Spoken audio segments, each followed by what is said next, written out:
పరిశుద్ధుంద కృపగల ప్రేమగల తండ్రి, ఈరోజు వరకు నన్ను కాచి కాపాడినందుకు నీకే వందనాలేసయ్య. ఇప్పుడు నేను నీ వాక్యం చెప్తుంటే నువ్వు నాకు తోడుండేసేయ.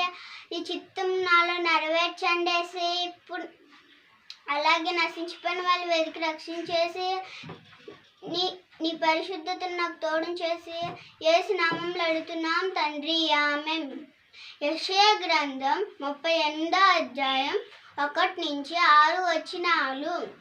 ఆ దినములలో హిజ్కియాకు మరణకరమైన రోగము కలుగగా ప్రవక్తయు ఆమోజు కుమారుడైన యెషయా అతని యొద్దకు వచ్చి, నీవు మరణమవుచున్నావు, నీవు బ్రతకవు గనుక నీవు నీ ఇల్లు చక్కబెట్టుకొనుము అని యెహోవా సెలవిచ్చున్నాడని చెప్పగా, అతడు తన ముఖమును గోడ తట్టు తిప్పుకొని, యెహోవా నా దేవా, యథార్థ హృదయుడునై సత్యముతో నీ సన్నిధిని నేనెట్లు నడుచుకుంటునో, నీ దృష్టికి అనుకూలముగా సమస్తమును నేనెట్లు జరిగించుతునో కృపతో జ్ఞాపకము చేసుకున్నామని హిజ్కియా కన్నీళ్లు విడుచుచు యెహోవాను ప్రార్థింపగా, యెహోవా వాక్కు యెషయాకు ప్రత్యక్షమై ఇలాగ సెలవిచ్చును, నీవు తిరిగి హిజ్కియా వద్దకు పోయి అతనితో ఇట్లనుము, నీ పితృడైన దావీదుకు దేవుడైన యెహోవా సెలవిచ్చున్నది ఏమనగా,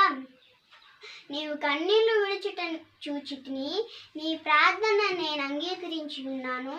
ఇంకా 15 సంవత్సరాల ఆయుష్ను నేను నీకు ఇచ్చెదను.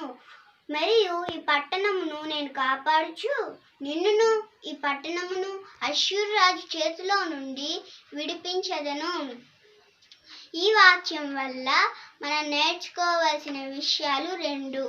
మొదటి విషయం, యథార్థ హృదయముతో. మనము యథార్థ హృదయముతో ప్రార్థన చేస్తే దేవుడు మన ప్రార్థన అంగీకరిస్తాడు.